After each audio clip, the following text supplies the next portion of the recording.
Hello friends, today we are going to learn about general psychology. Let us understand first what is the term psychology mean.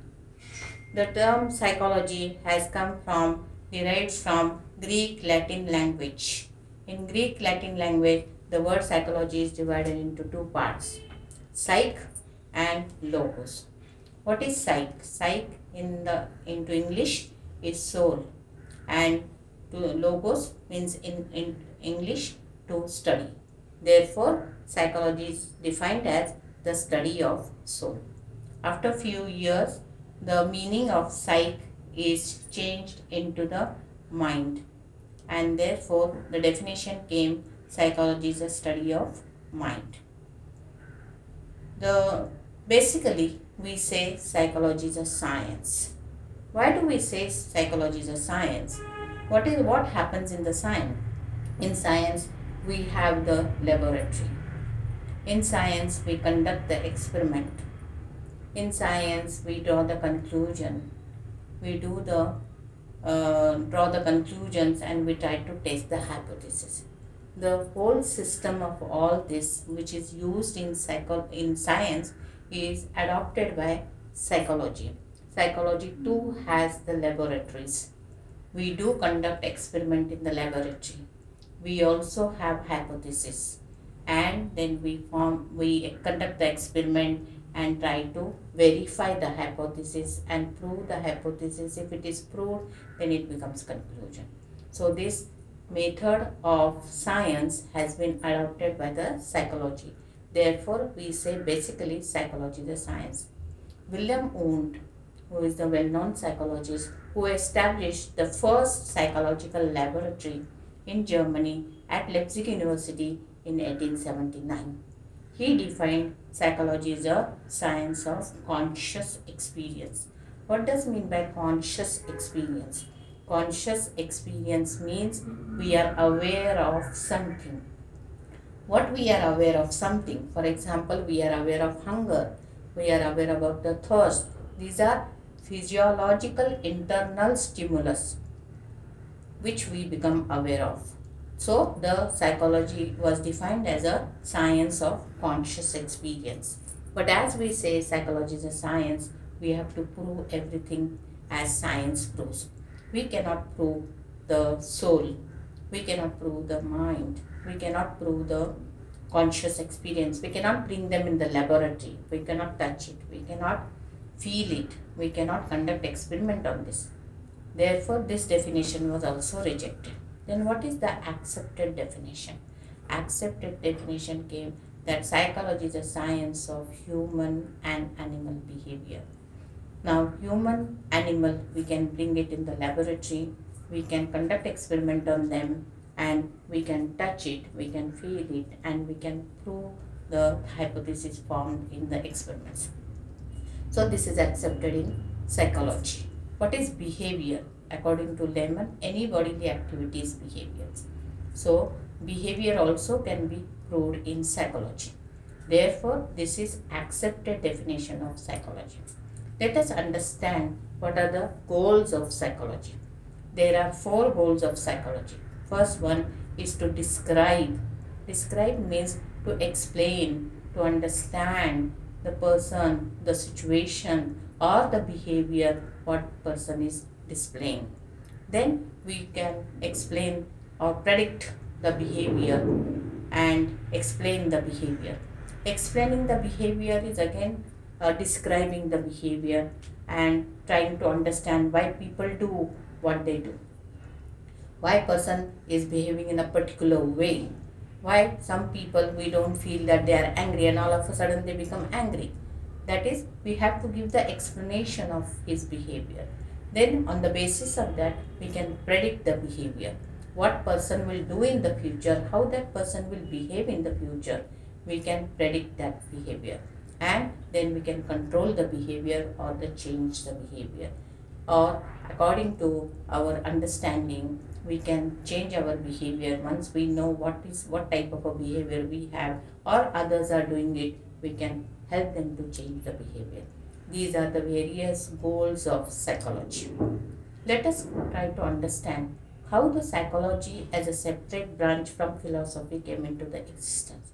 There are some history of psychology, or there are some schools of psychology.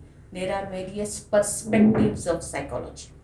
The first school of psychology is structuralism, where we try to understand how the mental process takes place. That means we try to understand how the structure is there. The information about the world comes to us through five sense organs, and it goes through the spinal cord to the brain. This is basically human structure. On the basis of that physiological responses, the psychology comes. And that is the first school established in psychology by William Wundt, who is a well-known psychologist. On the basis of this, another school was also established, and they said it was established by James. And he said that only structuralism is not important, but how these mental processes play their role, how these various sense organs they function or contribute to the psychology. That is known as functionalism. The next school came from Gestalt. Gestalt tried to explain that the person tried to experience the whole event. That means we have to understand the wholeness in our perception. That was Gestalt psychology. Another psychology was behaviorism. Behaviorism said that focused on stimulus response process. Stimulus comes from environment. It comes from external, and then we respond to that stimulus. So S is equal to R. Stimulus is equal to response. This was the focus of behaviorism. Then comes psychoanalysis. Psychoanalysis is given by Sigmund Freud. Sigmund Freud is the father of psychology. He explained that there are various psychological problems which we have as an adult as a root cause in the childhood. That was his basic theory. And psychoanalysis is done by the going into the root cause of childhood period. He tried to explain that much behavior is influenced or dominated by the unconscious mind. According to him, there are three types of minds which we have: conscious, subconscious, and unconscious. So unconscious mind has an influence on our behavior. That was the thought given by this school of psychology. Then comes the humanistic approach. It is given by Abraham Maslow. Abraham Maslow said that there are hierarchies of behavior. Hierarchies of needs are there. Hierarchy of motives are there. These hierarchies, they dominate or influence on the person's behavior. According to our motives, we behave. So basic motives is known as physiological motive. Then comes is a safety or security needs. Then comes the love needs, belongingness needs, and then self-actualization. These are five dominant needs which we have in our life, which keeps on influencing on our behavior. And last is known as cognitive psychology or cognitive school of psychology, where we try to understand human into the his thinking process, his learning process, his memory process, how he thinks creativity in his mental processes. So we are trying to understand the cognitive mental aspect of the human being. These are basically all schools of psychology which makes the history of psychology, which makes the psychology as a separate branch from philosophy. And then comes that we have the various career avenues which we have to understand, or fields of psychology where the knowledge and the skill of psychology is used in human life.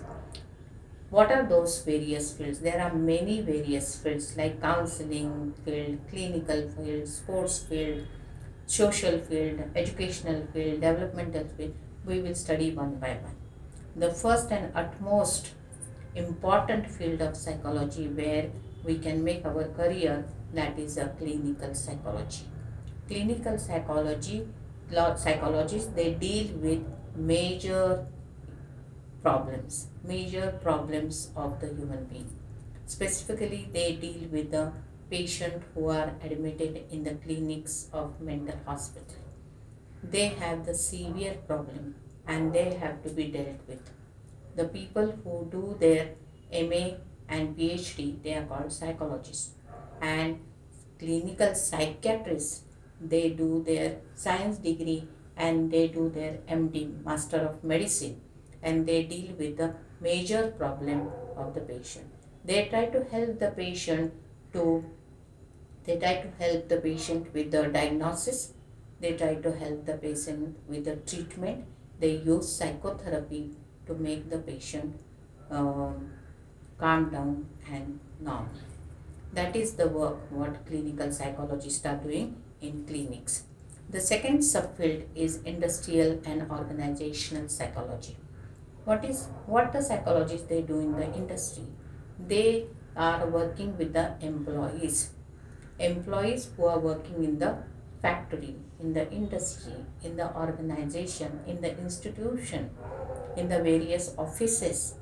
We psychologists, we deal with their motivation, we deal with their job satisfaction, we deal with the productivity, how the productivity can be increased. Many experiments are conducted on Hawthorne is the plant where many experiments were conducted which are related to the productivity.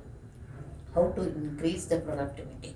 That is main concern of the industrial psychologists. Industrial psychologists also deal with the selection of the employees.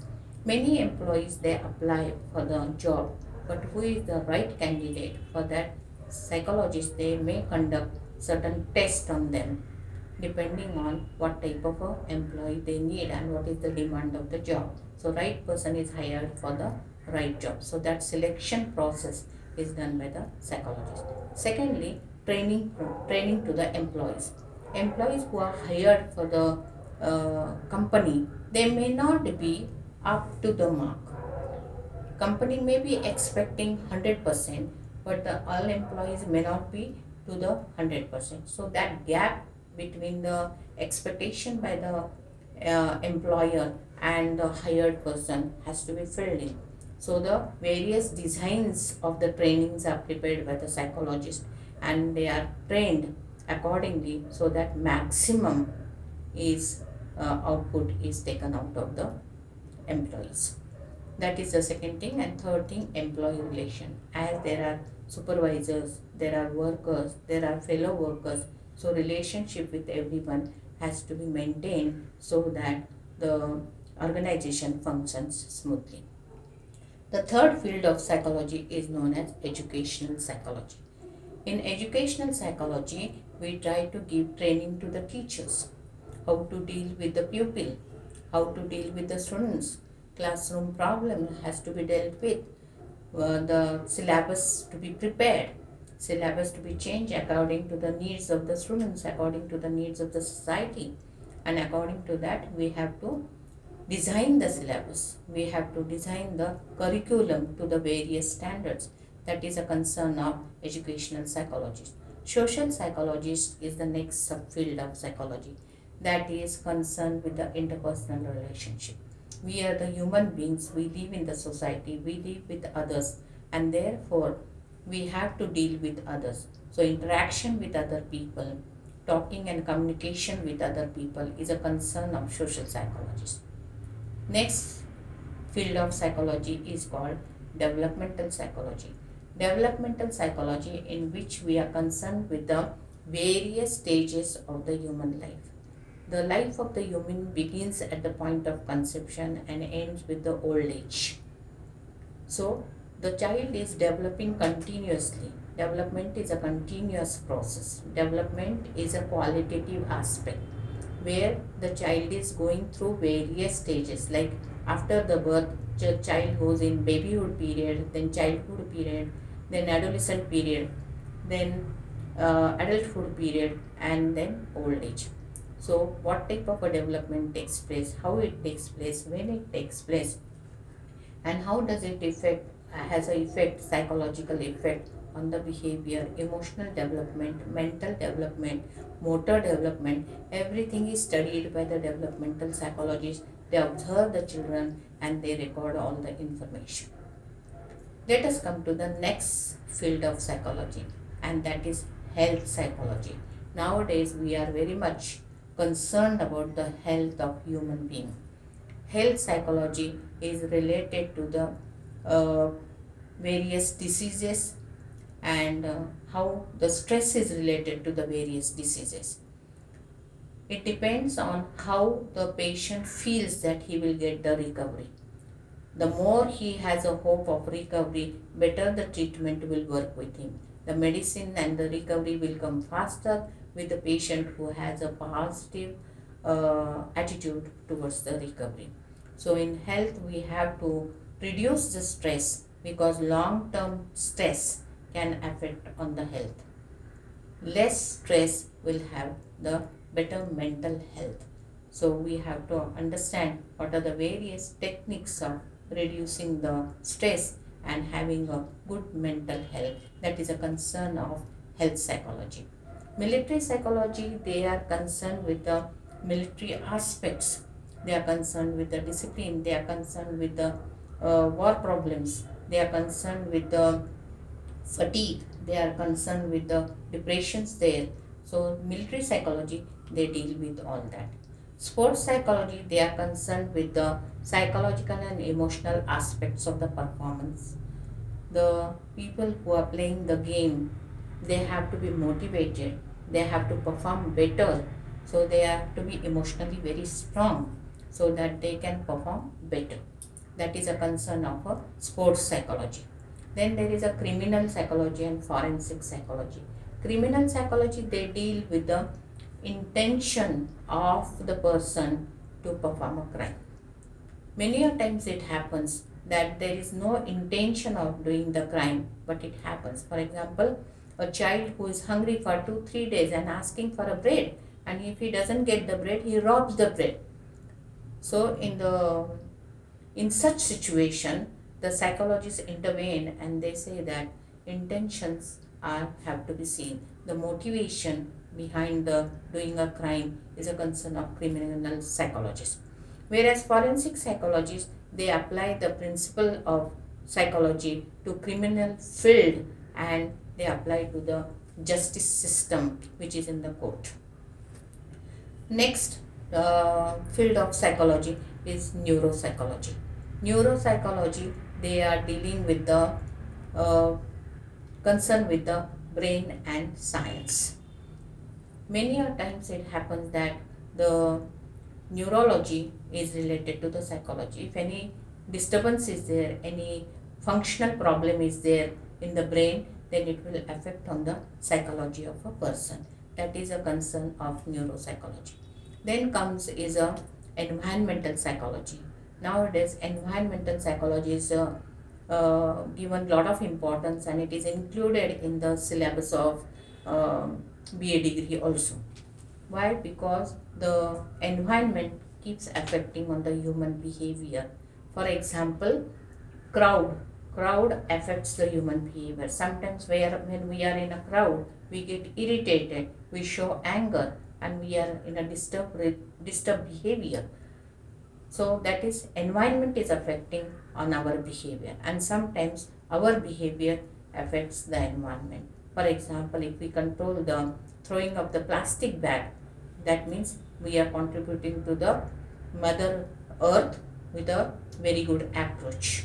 Or not throwing the garbage here and there and keeping the environment clean. The happy environment, clean environment will make us happy, and we can also contribute to the environment. That is the environmental psychology field. Whereas next field is a positive psychology. In positive psychology, the human is trained to look at their approach. It should be positive towards the life, positive towards the events. That is a concern of positive psychology.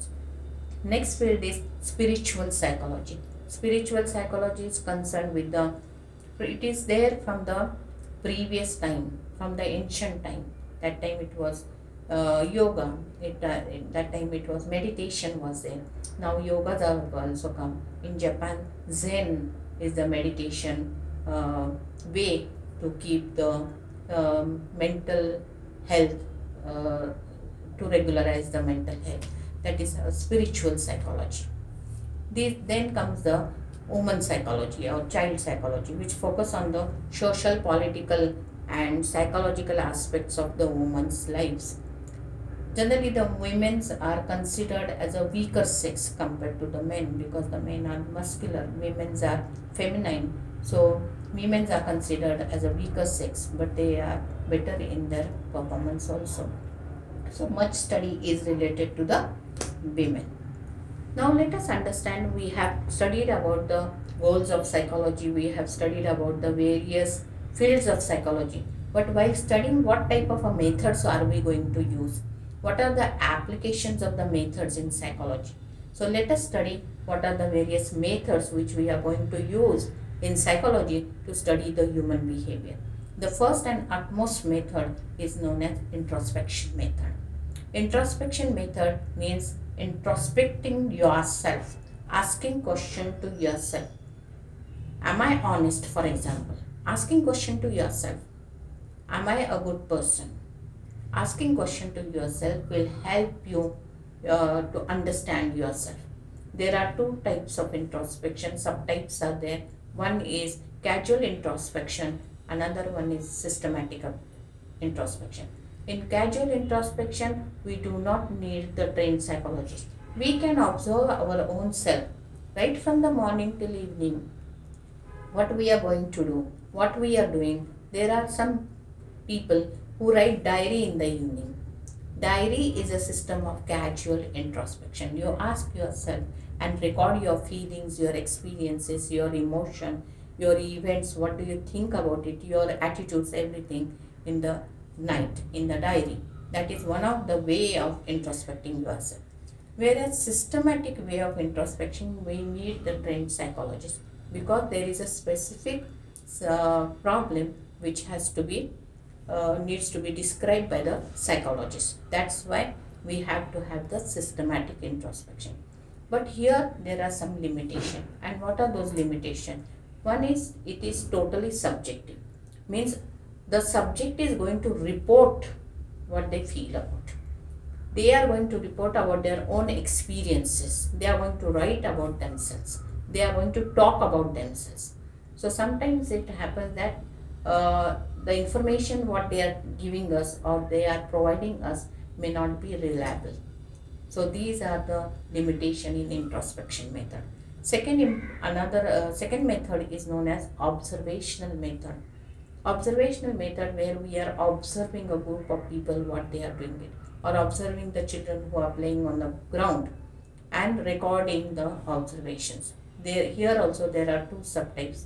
One is casual observation, another is systematic observation. In casual observation, we are observing the people without knowing, without they knowing that we are observing. So it is totally in a natural situation or natural environment we are observing that person.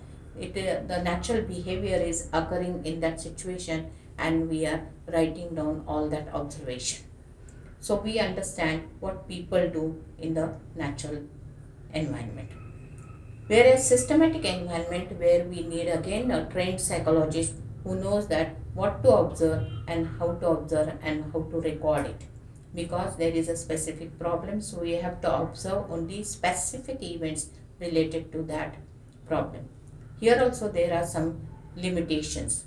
Here we cannot manipulate the factors because the things are happening in the natural environment. We have to wait the behavior to occur, and if the subject or the students or the person comes to know that we are observing, then they may alter their behavior. So these are some of the limitations of this method. Next method is known as experimental method. In experimental method, there is a experimenter. Who is an experimenter? Friends, experimenter means psychologist. a trained psychologist who is going to conduct the experiment. Second one is subject. Who is subject? Subject can be man, human being, or animal. It is, we call it organism also. Man or human being or animal. Animal, in animals we take pigeon, we take dogs, we take rats, chimpanzees. These are the animals generally we use in the experiment, and we conduct the experiment on them. So they are called subject. Subject means a person, human being or animal on whom the experiment is conducted. And who conducts this experiment? Experimenter conducts this experiment. Or test or experiment which is available in the psychology laboratory. We take that test or we take that experiment and we conduct this experiment on the subject. There is also one more aspect in the experimental psychology, that is variables. Variables means factors. Any factor, there are two types of variables.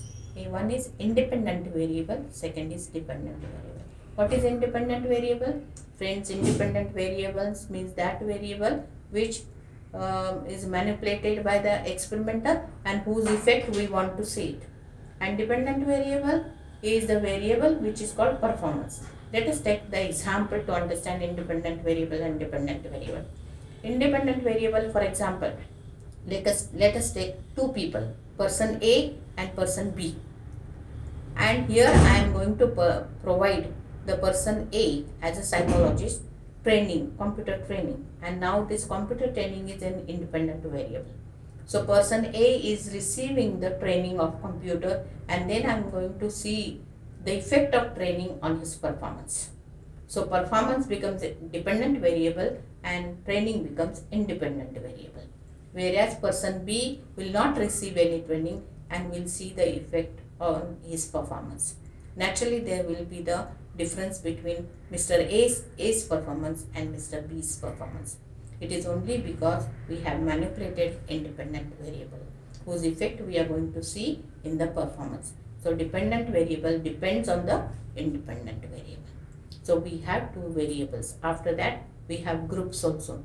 Certain designs are created by the experimenter to find it out how the effect comes in on the performance. For example, before conducting the experiment, we will find it out or take the analysis or we assess the subject. Then we will conduct the experiment, and after the experiment we will assess again to the subject. Now this is one of the design. Like that we have many designs in the experiment in which we form the group and then we compare the two groups, experimental group with the control group. Control group is the group where we do not manipulate independent variable, whereas experimental group we have the independent variable and we manipulate independent variable and we see the effect. And then we compare two groups with each other. That is also one of the aspects. One more aspect is control. While conducting the experiment, we have to control all the factors. For example, in group A and group B, in experimental group and in control group, the sex of the subjects on whom we are going to conduct the experiment should be same. If we are conducting the experiment on the boy, then in control group also we have to have the boy. So sex of the subject is controlled, then the noise should not be there, no any other factor should interfere with the conduction of the experiment. All other factors, age factor is controlled to a certain extent, the intelligence level is also controlled, so that we can say that whatever the difference is coming between the experimental group and control group is only due to the manipulation of independent variable and nothing else. But friends, after taking so much of care and the experiment is conducted in the laboratory, psychology laboratory under the controlled condition, still we have certain limitation because the experiment is conducted in the laboratory in artificial situation, so it may not be again so much of reliable. Secondly, the restrictions are there when we are conducting the experiment in the laboratory. And thirdly, what we want to measure may some other factor which are not seen, though we are trying to control all other factors, but their may applications are restricted as it is conducted in the artificial situation. One more limitation is there that experiment may interfere with what we want to measure. These are few of the limitations in experimental method. Friend, let's go to the next method, that is called survey method. In survey method, we try to find it out the people's opinion or people's attitude or behavior in the various situations. So we can find it out by giving them questionnaires. These questionnaires are pre-planned. These questions which are asked, they are asked in a direct sense. They are very objective. They are very simple questions are asked. The order of the question is also arranged properly. Or sometimes we take the interviews. In interviews we ask the question, and in casual interview also we try to collect the information about their opinion, about their attitudes. Questionnaire, they bring the quantitative data, whereas interviews they give us the qualitative data, which help us to interpret the responses given by the people. That is what we do it in survey method. In survey method, for example, we want to find it out what type of a soap is preferred by the people. So we have to collect various areas. We have to go and collect few people randomly and give them the questionnaire, ask them the question and collect. So that is called sampling of the population. When we do the sampling of the population, then we can give them the questionnaire, collect the questionnaire, analyze the questionnaire, and then we can find it out what type of a soap they prefer. This is how one of the example I am giving you, like that we can find it out the attitude of the people towards various things. That is called survey. We are doing survey of the market, about the product, about the people, about the social aspects, about the social experiments, and therefore we use this survey method.